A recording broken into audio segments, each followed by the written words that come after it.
This is a pretty quick effect.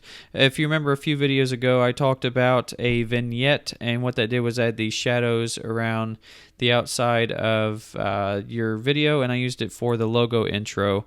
So I'm going to show you a quicker way to add that without having to even add a gradient, although I do think adding a gradient is really good for things like logo intros and adding text because it creates that focal point. But there is another way you can do it. Along with other things in After Effects, you can always do things different ways. So I'm just going to type in vignette, and that's Vignette. I'm going to grab this stylize CC vignette and then apply it. Now look, it's gotten a little bit darker, but I can always go up here and change my effect settings.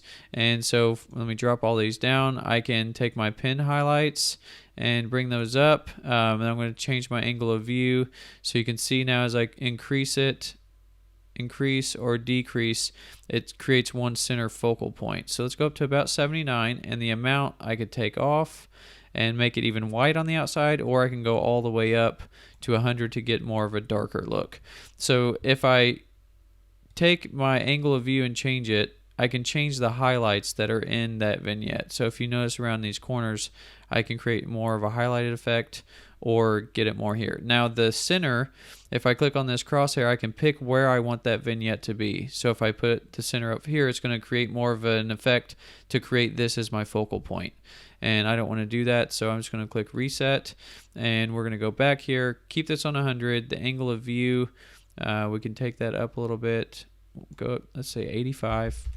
And then we'll create just a little bit of highlights there. So now as I play back through my footage, you can see that it almost looks like we're focused on the skier here, and that we've got this shadow around the outside, which is going to help create a focal point here. So works well with this clip, and not very much to adjust, but a nice subtle effect, especially if you wanted to add and colorize these. There's actually ways you could do that to maybe put in a wedding video or something that you want to add a warm touch to kind of make it feel like you're focused on whatever the object is in the video. So that's all for this one, and in the next section, we're going to be going over even more effects, and I've put those in kind of a different section because these were a lot of the ones that were pretty easy, at least for some of them, and then in the next one, you'll see the differences with those.